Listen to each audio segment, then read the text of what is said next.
Welcome back, everybody. There's nothing worse than, that little tickle you feel in your throat when you just know you're about to get sick. Well, our guest today says you can actually keep that from ever happening again. It sounds kind of hard to believe. Dr. Raymond Francis joins us live now from Fort Lauderdale, Florida. Hi there, doctor.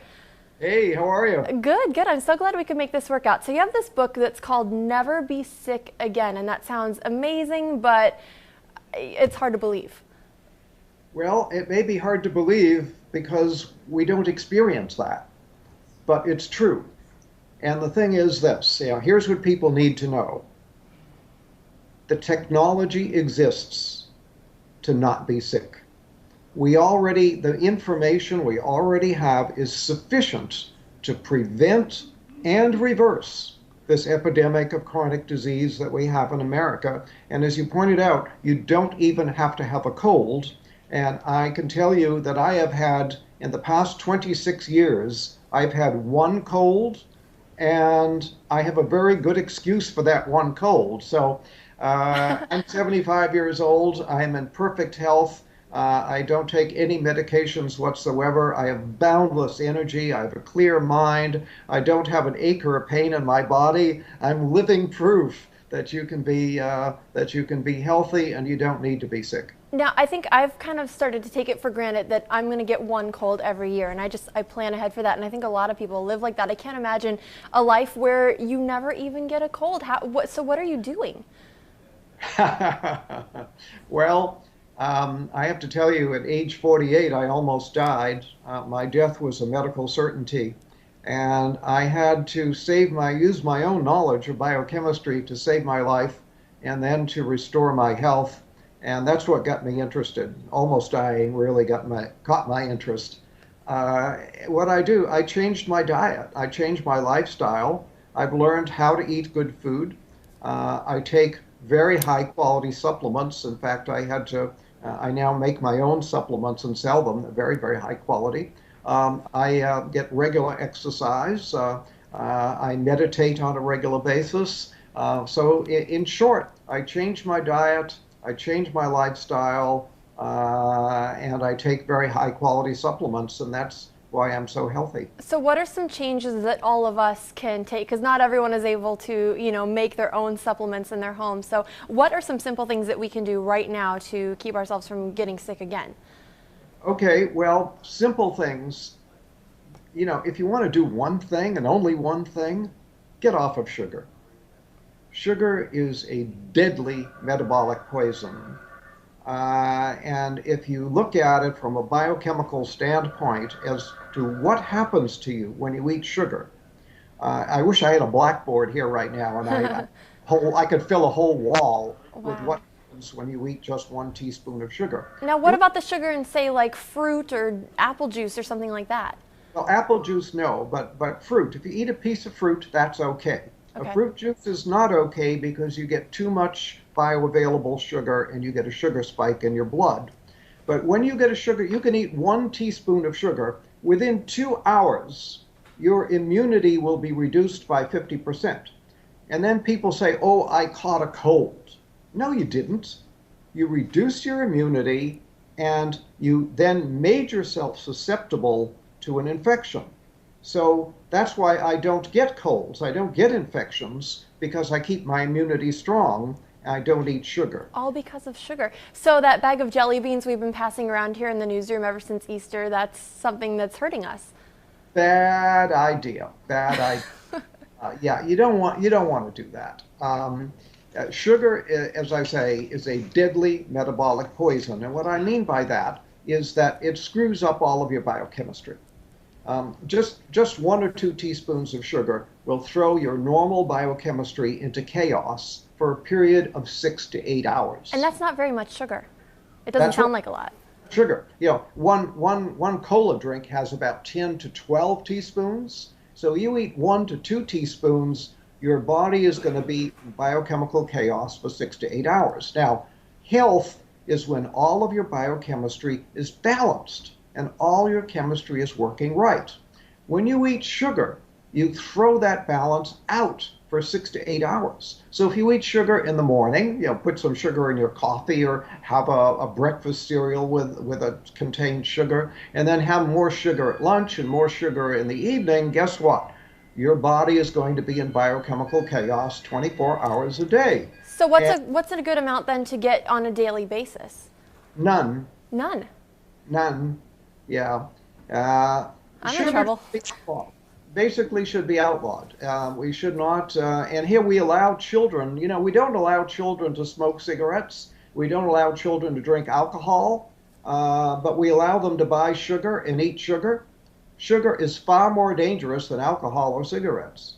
Really? Yeah, I was going to ask you, what do parents need to do? Because you're going to have a hard time convincing your child who wants candy right now that that's not good for them. Right. I understand the problem. I'm well aware of it. But you asked the question, what can people do? That's one thing anybody can do to improve their health. Sugar causes every imaginable disease. For example, Alzheimer's. Sugar is the leading cause of Alzheimer's. Sugar is a major cause of cancer, a major cause of heart disease, a major cause of diabetes. This is, it's a major cause of colds and flu. Sugar is a deadly metabolic poison. Get off of it. Now, let me ask you, how did you come to this understanding of sugar? Because if it's so bad, why aren't we hearing about this all over the place? A lot of, my doctors never told me not to eat sugar. Yeah, well, nobody ever told your doctor, and your doctor is not doing the research to find out. And the sugar industry spends so much money on campaign contributions to members of Congress that sugar is actually subsidized in America.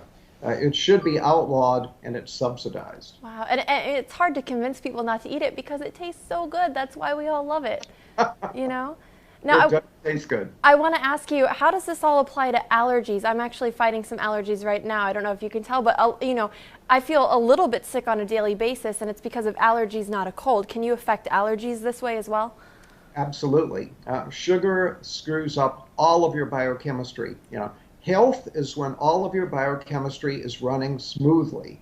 When you screw it up, you're going to get diseased, and allergies are just one manifestation of disease. So yes, you can even help allergies by getting off of sugar. What are some of the misconceptions you think then that people have about health and about staying healthy? Because a lot of people feel like I'm working out, I'm counting calories, I'm going to be fine. And it sounds like there's more to it than that. There's a lot more to it than that. And that's why I wrote my book, Never Be Sick Again. And really, everybody should read Never Be Sick Again because it tells you all this stuff. And it tells you how to stay well. It tells you how I got sick and how I got well and how you stay well. But basically, it's all about, comes down to the cells. We're all made of these little little microscopic units of life called cells. And we started life as one cell in our mother. The average person is now somewhere around 75 trillion cells. 75 trillion, that's a lot. But it all comes down to, if every cell is working the way it's supposed to, you can't be sick. Gotcha. The only way to be sick is when a large number of cells malfunction. So your job is to keep all your cells functioning properly. Well, how do you do that? Very simple. You give the cells all the nutrition they need on a daily basis, and they have a grocery list of what they need. So give them what they need on a daily basis, and keep them free of toxins that can interfere with the normal function of the cell, and then the cells will function normally, and then you can't be sick. So you see, you can live a disease-free life simply by keeping your cells functioning normally. It sounds so simple when you say it. We do need to take a quick break. We have so much more to talk about. You actually wrote an entire book just on cancer, and I know a lot of people are going to be really interested to hear what you have to say on that. So we're going to take a quick break. Again, the title of the book, Never Be Sick Again. We'll be right back.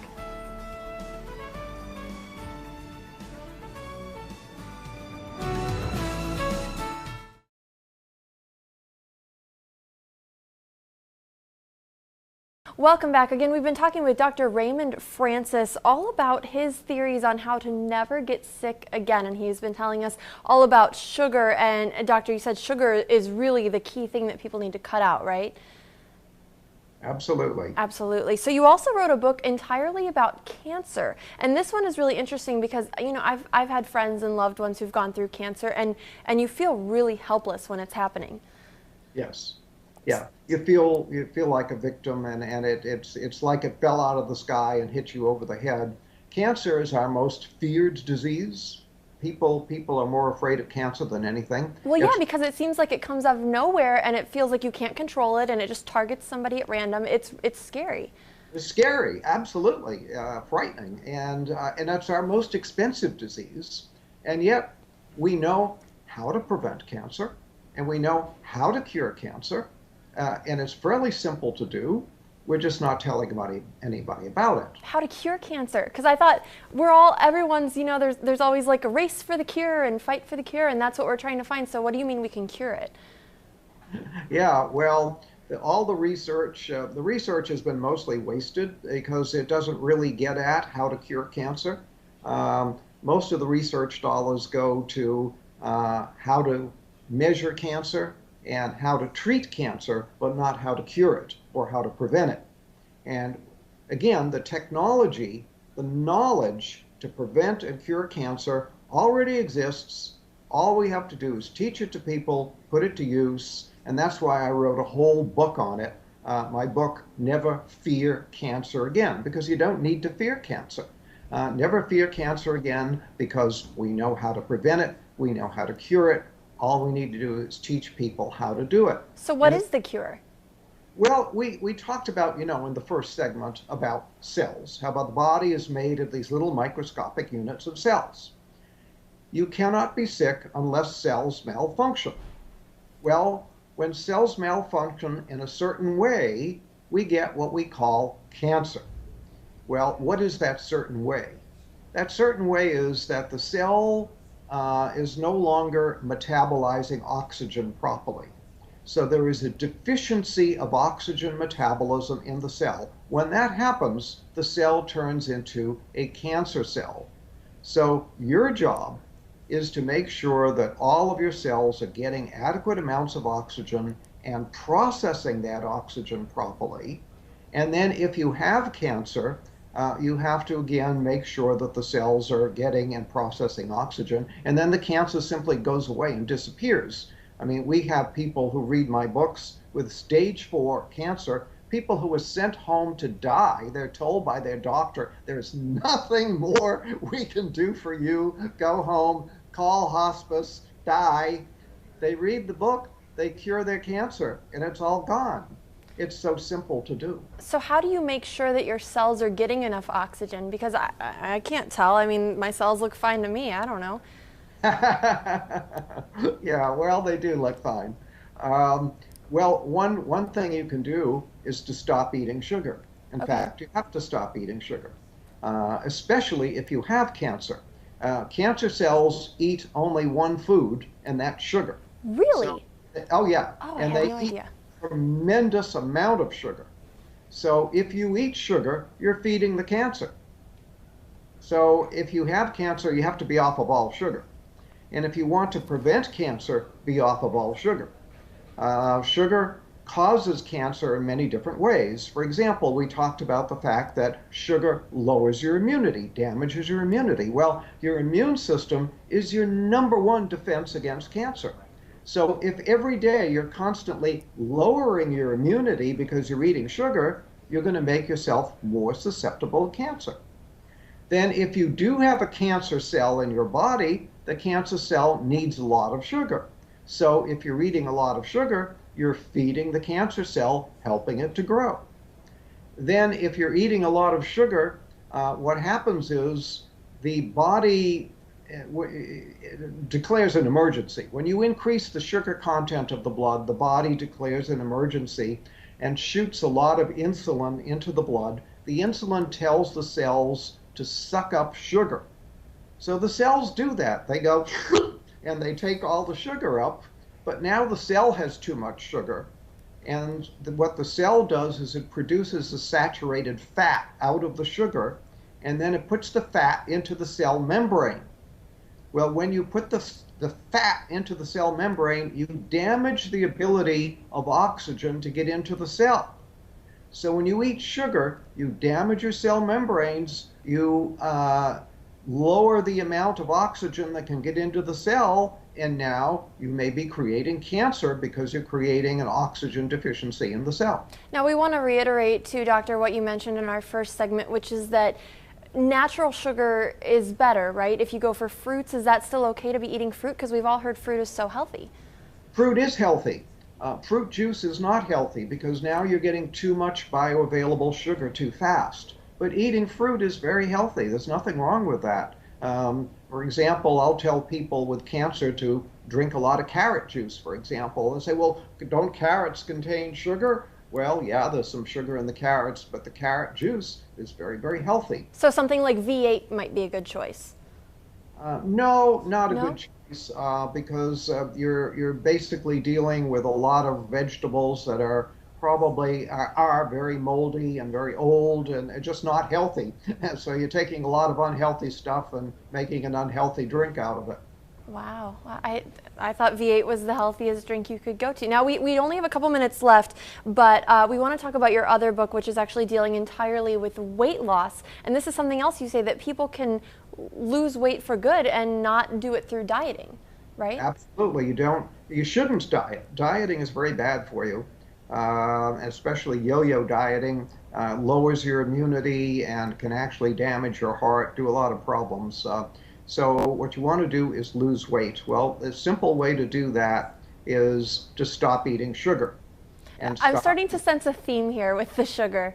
Seems Yeah. like that's the answer to all of these problems. Sugar is a key. In fact, I talked once with a researcher at Harvard Medical School, and I said, do you think there's such a thing as a key to disease? And he said, well, probably not. But he said, if there was such a thing as one single key to disease, that key would be insulin. And when you eat sugar, you make your insulin go up. When your insulin goes up, you throw your body into chaos. All your hormones are in chaos. Everything's in chaos.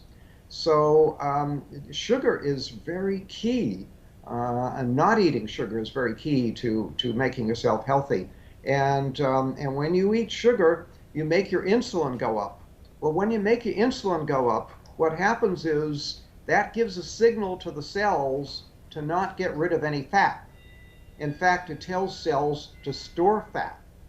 So when insulin goes up, cells will store fat. So as long as you keep your insulin high, the cells will store fat.